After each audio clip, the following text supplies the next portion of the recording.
ये ऐसी मानसिकता है गुजरात के लोगों के अंदर। ऐसी मानसिकता क्यों नहीं लाते हैं कि चाय से भी रोजगार हो सकता है। वो कहते हैं कि कोई काम छोटा नहीं है, सब काम बड़े हैं। तो क्या यहाँ पर 10 चाय की टपरी खोल दूंगा तो किसका रोजगार होगा? होगा तो एक ही का, खुद का बच्चा बीसीसीआई का सेक्रेटरी। कल एक बंदे ने फेसबुक पर लिखा कि गुजरात का गृह मंत्री 10वीं कक्षा पास है। जो बात सत्य है तो आप उसको क्यों जेल में डाल रहे हो? के लाठी और डंडे से सबको डरा धमका के अपने घर भारत में पूरे देश में आनी चाहिए। 5 साल कांग्रेस को दीजिए, 5 साल भाजपा को दीजिए। आप देख लीजिए, चाहते हैं कि जो गुजरात मॉडल है वो राजस्थान मॉडल जैसा होना चाहिए। हाँ, मैं वही बोल रहा हूँ। यस, गुजरात मॉडल कहाँ है? गुजरात मॉडल ऐसा गुजरात मॉडल हमें नहीं चाहिए। कर लेंगे, पहले देखते हैं, माहौल चेक करते हैं। आपको लगता है कि माहौल चेक करते हैं? प्राइवेट में कहाँ नौकरियाँ दे रहे हैं?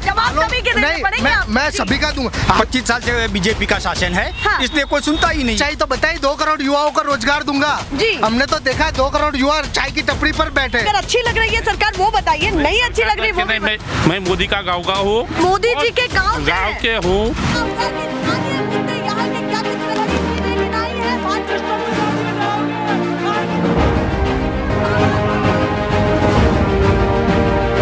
नेशनल पिलर, देश की आवाज।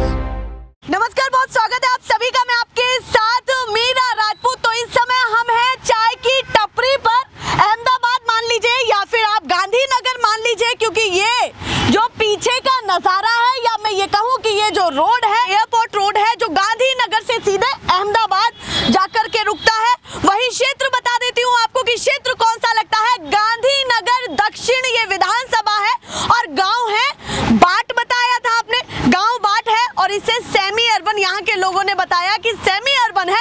अब इस सेमी अर्बन क्षेत्र में काम कितना हुआ है? जो विपक्ष बताता है कि गुजरात में कुछ नहीं हुआ, वो हालात है, या फिर जो सत्ता पक्ष कहता है कोई कमी हमने नहीं छोड़ी है, पूरा का पूरा गुजरात मॉडल तैयार है। जिसको देखना है, जिसको जाना है, वो गुजरात के कोने कोने में भी घूम सकता है। और देखिए, शुरुआत हो चुकी है बारिश की फिर से, तो जोरदार तालियां हो जाए, चर्चा की शुरुआत होगी जोरदार। बताइए क्या कुछ कहना चाहते हैं? इससे पहले मैं आपसे ही जुड़ा हुआ सवाल पूछती हूँ, रोजगार की हालत क्या देखते हैं गुजरात में फिलहाल, क्या है और कितना उस पर काम हुआ? रोजगार की हालत तो बहुत बढ़िया है। आज गुजरात के युवा बेरोजगार है, चाय की टपरी पर युवा मिल रहे बढ़िया भी है और बेकार भी है। बढ़िया भी है, बेकार भी है, क्योंकि विकास का काम किया है। युवा अभी चाय की टपरी पर हो रहे हैं, वो चाय वाले का रोजगार बढ़ रहा है। ये ऐसी मानसिकता है गुजरात के लोगों के अंदर। ऐसी मानसिकता क्यों नहीं लाते हैं कि चाय से भी रोजगार हो सकता है? वो कहते हैं कि कोई काम छोटा नहीं है, सब काम बड़े हैं। तो क्या यहाँ पर 10 चाय की टपरी खोल दूंगा तो किसका रोजगार होगा? होगा तो एक ही का, खुद का बच्चा बीसीसीआई का सेक्रेटरी है, एक का बच्चा। सबसे पहले शाहजी पर हमला हो गया। शाहजी पर हमला, राजनाथ सिंह का बच्चा एमएलए है, नरेंद्र मोदी के भाई के लोगों की दुकानें खुली हुई है, BMW लेकर घूम रहे हैं। मोदी जी को कहाँ से ले आए? नॉर्मल पर्सन की तरह वो जीते हैं, उनका परिवार कैसे जीता है ये तो आप भी वो तो 10 लाख का सूट पहनते हैं। नॉर्मल इंसान, जमीनी इंसान है, 5 लाख की पेन यूज करते हैं। अच्छा, मतलब आपको कहीं कहीं केवल बातें लगती हैं, उनमें कोई सच्चाई नहीं दिखती है? सच्चाई तो बताइए, 2 करोड़ युवाओं को रोजगार दूंगा जी। हमने तो देखा 2 करोड़ युवा चाय की टपरी पर बैठे हैं। अभी बताए क्या है? ऑप्शन क्या है आपके? ऑप्शन एक ही है, गुजरात के अंदर कांग्रेस पार्टी ऑप्शन है जो युवाओं को रोजगार देगी। जितने सरकारी पद खाली है, सरकारी पद पर युवाओं को लाएगी। 10 लाख युवाओं को कांग्रेस रोजगार देने का वायदा किया है। 500 का गैस का बाटला 500 रुपए करेगी। तो ऐसे तो बीजेपी ने भी किया था, अब कांग्रेस कर रही है। अगर सत्ता में कांग्रेस आ भी जाती है तो फिर वो भी वही होगा। नहीं, राजस्थान देखिए आप, राजस्थान के लिए युवाओं के लिए अलग बजट है, शिक्षा के लिए अलग बजट है, हेल्थ के लिए अलग बजट है। आज राजस्थान की सरकारी शाला और गुजरात की सरकारी शाला को कंपेयर कीजिए, कौन अच्छी है? बराबर वाले राज्य को देखते हैं सभी चीजों में आगे। हाँ, देखते हैं राजस्थान आगे है हेल्थ के सेक्टर में। कांग्रेस पार्टी ने गुजरात की, एशिया की सबसे बड़ी हॉस्पिटल गुजरात को दी है सिविल। भाजपा के राज्य में देखिए कैसा मेंटेनेंस चल रहा है सिविल का, वही आप देख लीजिए। चाहते हैं कि जो गुजरात मॉडल है वो राजस्थान मॉडल जैसा होना चाहिए। हाँ, मैं वही बोल रहा हूँ। यस, गुजरात मॉडल कहाँ है? गुजरात मॉडल ऐसा गुजरात मॉडल हमें नहीं चाहिए जहाँ 5000 से ज्यादा पाठशालाएं बंद हो रही है, जहाँ युवा बेरोजगार है, जहाँ रोड की हालत बिस्मार है, जहाँ इंफ्रास्ट्रक्चर नहीं है। क्या ये गुजरात मॉडल है? लोग कंपैरिजन कर रहे हैं बराबर वाले राज्य की, जो राजस्थान यहाँ से सटी हुई सीमा है, गुजरात से सटी हुई सीमा है। वो कह रहे हैं जैसा राजस्थान में है वैसा ही माहौल यहाँ चाहिए, चाहे रोजगार के मामले में हो, चाहे विकास के मामले में हो। यहाँ मैं ये भी पूछूंगी कि क्यों कांग्रेस पर लोगों को भरोसा करना चाहिए? कांग्रेस पर कह रहे हैं उस चीज हाँ। को, तो उसमें बात में सच्चाई भी तो कुछ होनी सच्चाई है, हमने जो राजस्थान के अंदर बोला हम युवाओं को रोजगार देंगे, तो राजस्थान में कहीं 2 वर्षों के अंदर 2 से 3 लाख युवाओं को सरकारी नौकरी मिली है। जो राजस्थान की प्राथमिक सुविधा शिक्षण की गिन लो तो मुफ्त में सबसे अच्छा शिक्षण आज राजस्थान के अंदर मिल रहा है। स्वास्थ्य की बात करें तो 10 शिक्षा रोजगार पर सबसे पहले काम होना चाहिए। शिक्षा रोजगार स्वास्थ्य, बातें झलकाती हैं। हाँ वही सबसे पहला जो पाए की जरूरत है। सबको शिक्षा रोजगार, सबसे ज्यादा पैसा कहाँ खर्च होगा? शिक्षा में खर्च होगा, रोजगार पर खर्च होगा। अगर रोजगार ही नहीं है तो कैसे प्राइवेट स्कूलों में? गुजरात के अंदर सबसे ज्यादा प्राइवेट स्कूल है।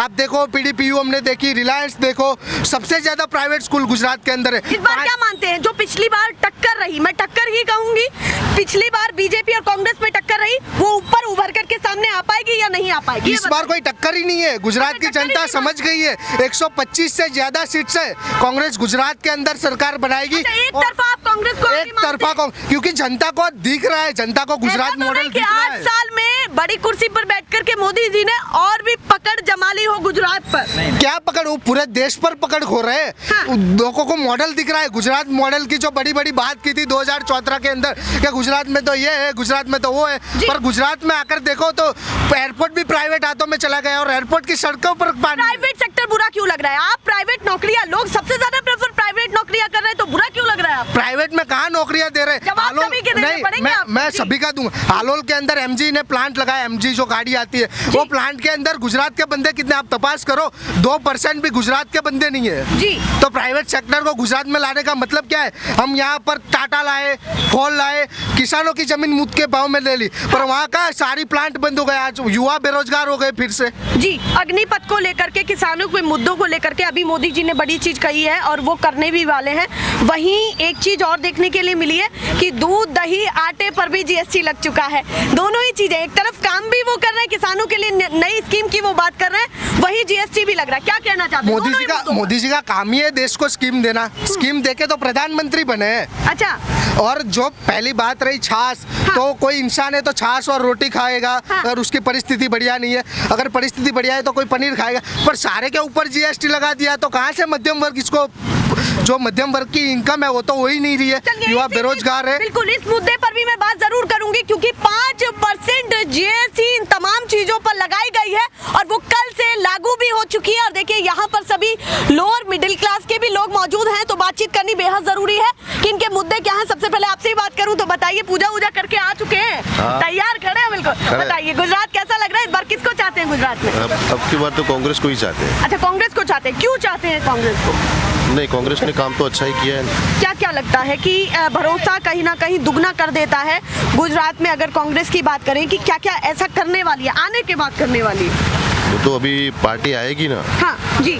तो काम तो उसने किया ही है। अच्छा, काम तो किया ही है। तो अब की बार लग रहा है कि बीजेपी को टक्कर दे पाएगी कांग्रेस पूरी तरीके से? पूरी तरह से। पूरी तरीके से माहौल लग रहा है पूरा। चलिए, उन्होंने तो कह दिया कि भैया पूरा माहौल लग रहा है।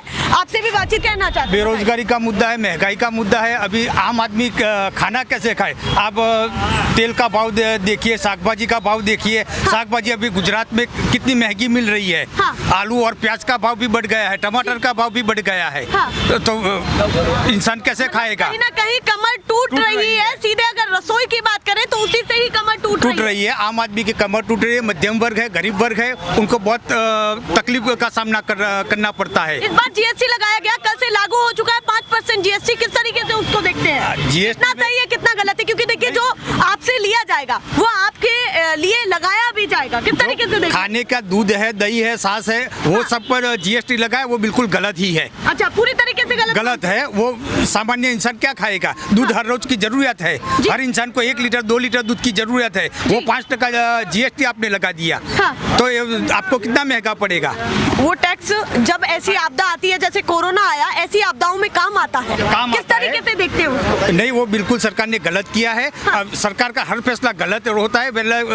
किसानों का हो सकता है कोई सरकार गलत करती है तो सही भी करती है। नहीं, किसानों का आंदोलन हुआ तो बाद में सारे किसानों को 6 महीने तक बॉर्डर पे परेशान किया, फिर वापस कर लिया। तो ये गुजरात में यही होगा। पहले GST लगाएंगे, फिर जब माहौल उनका खिलाफ हो जाएगा फिर वापस कर लेंगे। पहले देखते हैं, माहौल चेक करते हैं। आपको लगता है कि माहौल माहौल तैयार टेस्ट करते किया हैं जाता है पूरी कि हमारे खिलाफ माहौल हो तो फिर जीएसटी का घटा देंगे। हाँ। तो आप पहले लगाते ही क्यों है? अच्छा, मतलब आपको लगता है कि जनता का टेस्ट लिया जाता है कि उस पर खिलाफत होगी जब या इलेक्शन फिर नहीं? नजदीक आएगा और उनको लगेगा कि हमारे माहौल बिगड़ गया है तो वापस कर लेंगे, फिर कोई कुछ न कुछ ला के खड़ा कर देगा, हिंदू मुसलमान खड़ा कर देगा। जब इलेक्शन नजदीक आएंगे तब ऐसा माहौल बना देंगे। हिंदू मुसलमान की बात ही कहाँ करते हैं हम तो सबका साथ सबका विकास की बात करते हैं, तो उसमें कहाँ हिंदू आ गया और कहाँ मुसलमान आ गया? नहीं, ये तो वो कहते नहीं है, लेकिन हर इलेक्शन आता है तब कुछ न कुछ तो लाके खड़ा कर देते हैं। अच्छा, और आपको मतलब लगता है कि इस बार गुजरात के इलेक्शन से पहले कुछ न कुछ आएगा, पब्लिक का ध्यान डाइवर्ट कर देते हैं। हम तो एक कहना चाहते हैं कि हर 5 साल में भाजपा या कांग्रेस की बात नहीं कर रहे हैं हम जी। सब सरकार बदलनी चाहिए। अच्छा, सरकार ही बदलनी चाहिए। मतलब गुजरात की जनता को 5 साल में सरकार बदलनी बात चाहिए। करनी है बहुत सारी। देखिए, वो बड़े इंटरेस्ट के साथ बातचीत कर रहे हैं राजनीति को लेकर के, तो बात तो मैं जरूर करूंगी। आपने कहा हर 5 साल बाद दूसरी पार्टी आनी चाहिए किसी भी राज्य में, कोई भी राज्य, भारत में पूरे देश में आनी चाहिए। 5 साल कांग्रेस को दीजिए, 5 साल भाजपा को दीजिए, एक ही सरकार रहेगी तो दिक्कत आ जाएगी। अच्छा, एक ही सरकार लगातार रहेगी तो दिक्कत आनी है। 25 साल से बीजेपी का शासन है, इसलिए कोई सुनता ही नहीं है जी। तो 5 साल में आप सरकार बदल दीजिए। आपको गर्व नहीं होता? वो मुख्यमंत्री पहले गुजरात के रहे, फिर प्रधानमंत्री की कुर्सी संभाल रहे, पूरा देश चला रहे हैं, और आप भी गुजराती हैं, क्या कहना चाहते हैं? नहीं, गर्व की बात तो, पर अभी परेशानियां कितना झेलनी पड़ती है जी। सब जगह पर परेशानियां देखनी पड़ती है। मतलब आप कह रहे 25 हैं साल कि गुजरात से निकल के जाएगा तो क्यों उस पर गर्व नहीं होगा, पर मुद्दे बहुत सारे हैं। पर सामान्य जनता है, आम आदमी है, उनको परेशानियां बहुत हो रही है। क्या क्या बताना चाहते हैं मोदी जी से या शाह जी से? क्या क्या उम्मीदें आपकी हैं कि देखिए इन कारणों के बाद अगर हम बात करें तो ये मुद्दे बड़े हो जाते हैं आम जनता के लिए? नहीं, पहले तो महंगाई का मुद्दा ही बहुत बड़ा है जी। इतनी सारी महंगाई अब पहले नहीं थी। हाँ। ये 20-25 साल में महंगाई बहुत आ गई है, उसको घटाना चाहिए। मतलब उनको सबसे बड़ा मुद्दा महंगाई का है, बेरोजगारी तो कहते हैं कि महंगाई कोई बड़ा मुद्दा नहीं है। नहीं, आप देख रहे हैं युवाओं कितने हैं बेरोजगार, सब युवा खड़े हैं, किसी के पास कोई नौकरी धंधा नहीं है। अच्छा, यहाँ भी नौकरी धंधे की कमी मानते हैं आप? वो तो दिखता ही है ना, ये सब युवा अभी बेरोजगार है। आपने कहा हर 5 साल बाद दूसरी सरकार कोई ना कोई आनी चाहिए या दूसरी पार्टी का शासन होना चाहिए, इस बार क्या चाहते हैं आप? इस बार तो अब सरकार बदलनी ही चाहिए, क्योंकि 25 साल परिवर्तन ही चाहते हैं, इनकम्बेंसी लग रही है। तो किसको मानते हैं परफेक्ट विपक्ष के तौर पर, मैं ये जानना चाहती हूँ। नहीं, कांग्रेस ने 17 साल अच्छा ही शासन दिया था, उसने कुछ गलत नहीं किया था। कांग्रेस को ही ऑप्शन मानते हैं? हाँ, तो अभी तो कांग्रेस ही ऑप्शन है। अब जो तीसरा पक्ष आया है आम आदमी, लेकिन उसको अभी कुछ हम बहुत पसंद नहीं करते, क्योंकि उसका कोई ग्राउंड फ्लोर नहीं है।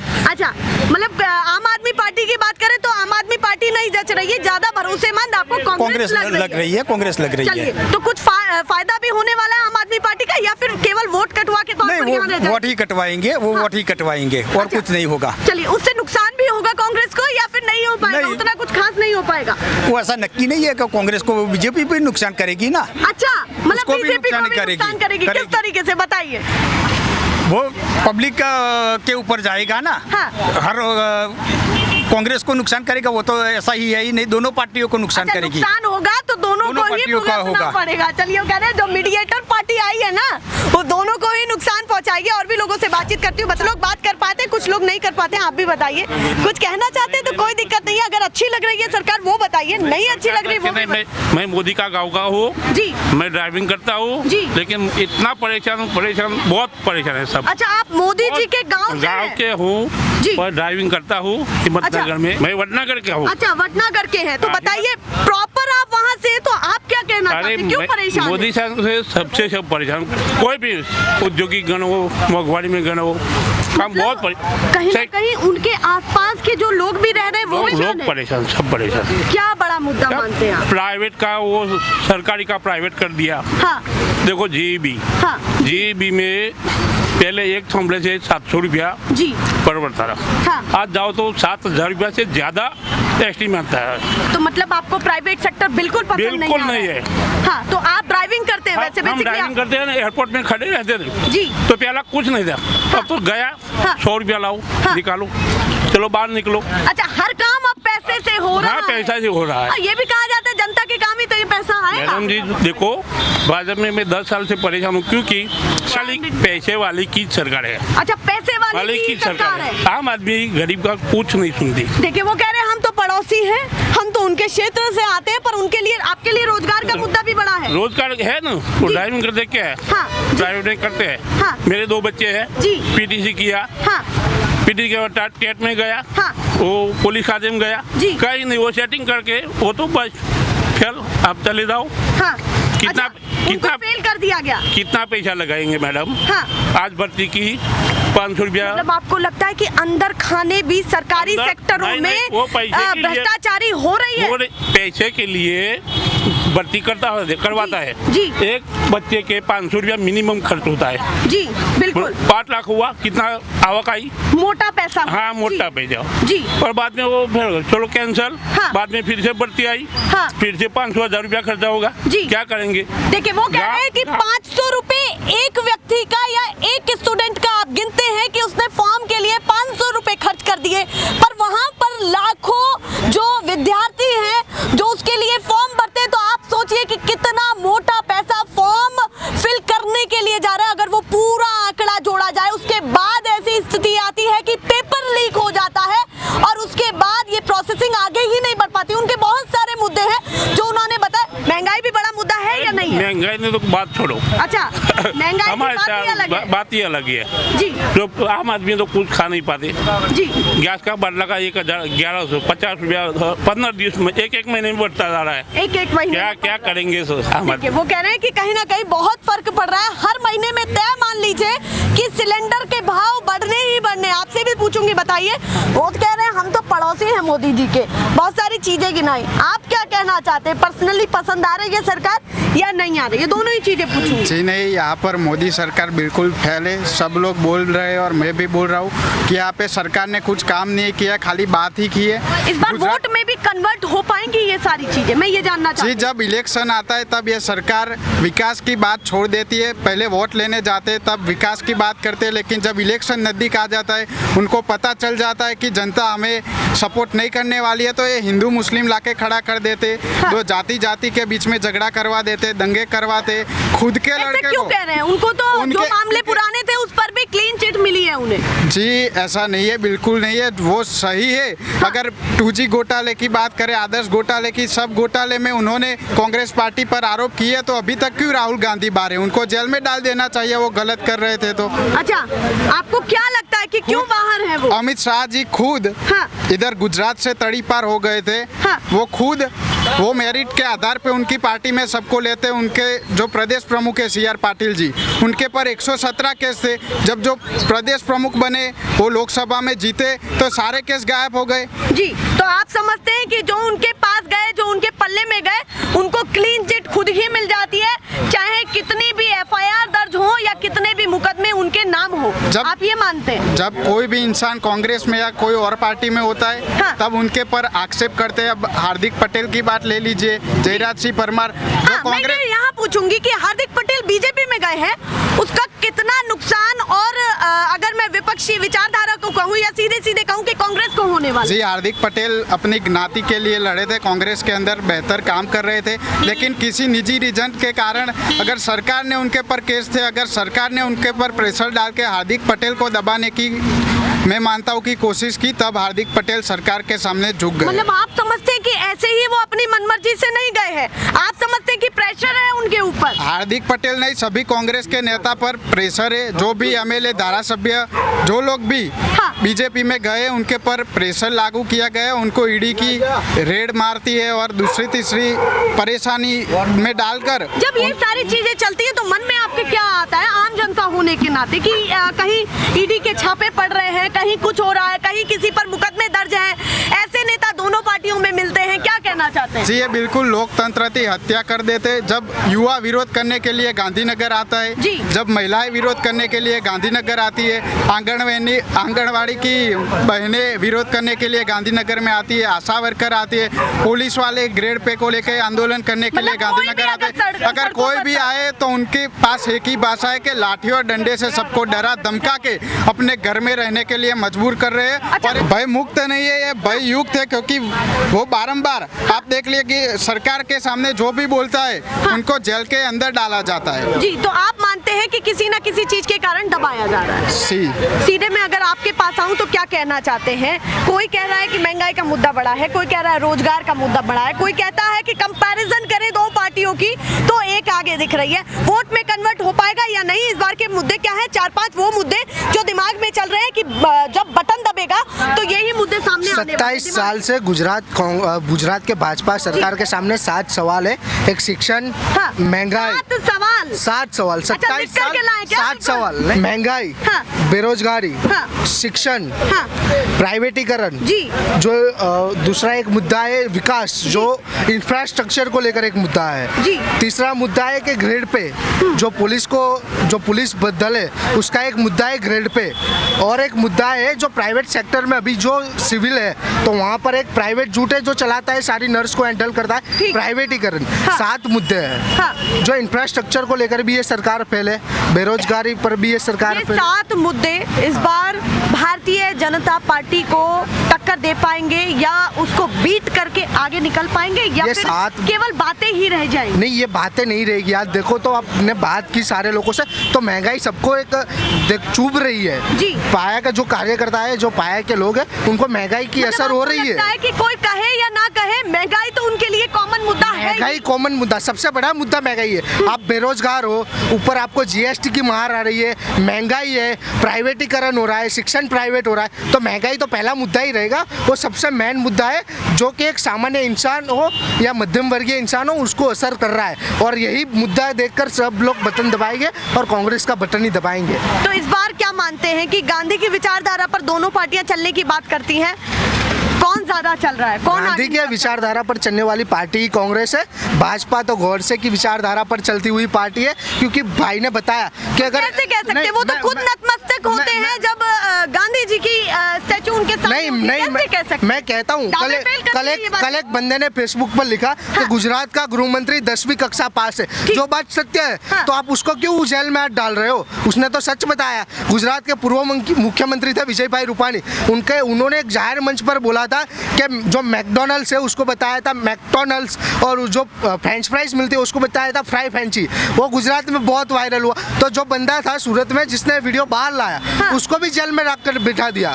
तो आप समझते हैं कि जो बोल रहे हैं उनकी आवाज को दबाया जा रहा है? अगर आप देखो कांग्रेस का कोई कार्यक्रम होगा, अगर इधर कोई भी पार्टी का कार्यक्रम होगा, डाल दिया गया है इस मुद्दे को लेकर। हाँ, स्टार्टिंग से ही कार्यक्रम होने से पहले ही आपके घर के बाहर पुलिस आ जाएगी, आपको हाउस अरेस्ट कर लेंगे। मैं किसान आंदोलन में आया था दिल्ली जी, तो मैं घर से निकला। अच्छा, आप किसान आंदोलन? हाँ, सबसे पहले गुजरात में मैं ही आया था जी। मैं यहाँ से जब घर से निकला तो हमको पहले पुलिस वालों ने उठा लिया जी, फिर हाउस अरेस्ट कर लिया। पहले पता चल जाता है कि इस मुद्दे को लेकर के आवाज उठा है। तो फिर हम निकले, बाय फ्लाइट जा रहे थे दिल्ली, तो ट्रेन से निकले, हम किसान आंदोलन में पहुंचे। जब रिटर्न आए तो हम यहाँ पर जब बस में आए, रिटर्न ट्रेन में आने का ऑप्शन नहीं था, फ्लाइट का ऑप्शन नहीं था।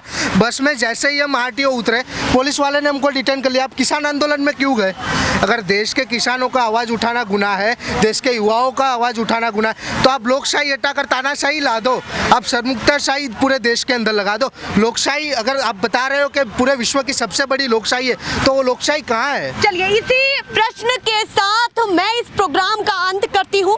उन्होंने कहा कि जो गुजरात के युवा या जो कुछ लोग वहां पर गए, उसी गाजीपुर बॉर्डर पर गए, उसी उत्तर प्रदेश में गए जहां किसान आंदोलन जोरों पर था, उसके बाद जैसे ही लौटकर आए इनको तुरंत डिटेन कर लिया गया। तो उनका सवाल है कि लोकतांत्रिक देश अभी बाकी है या नहीं, लोकतंत्र अभी भी जिंदा है या नहीं, यही प्रश्न आखिर में रहेगा जो आप कमेंट सेक्शन में जवाब सभी दें। और रात के वासी है वो अपने क्षेत्र की इंफॉर्मेशन हमारे कमेंट सेक्शन में डालें ताकि हम आपके पास जल्द से जल्द जुड़े, आपके पास आ पाए। कॉन्टैक्ट नंबर जरूर शेयर करें हमारे साथ। ऐसी तमाम वीडियो देखते रहिए, तमाम अपडेट देखते रहिए। गुजरात के कोने कोने की स्थिति आपको जरूर दिखाएंगे, पर फिलहाल के लिए नमस्कार।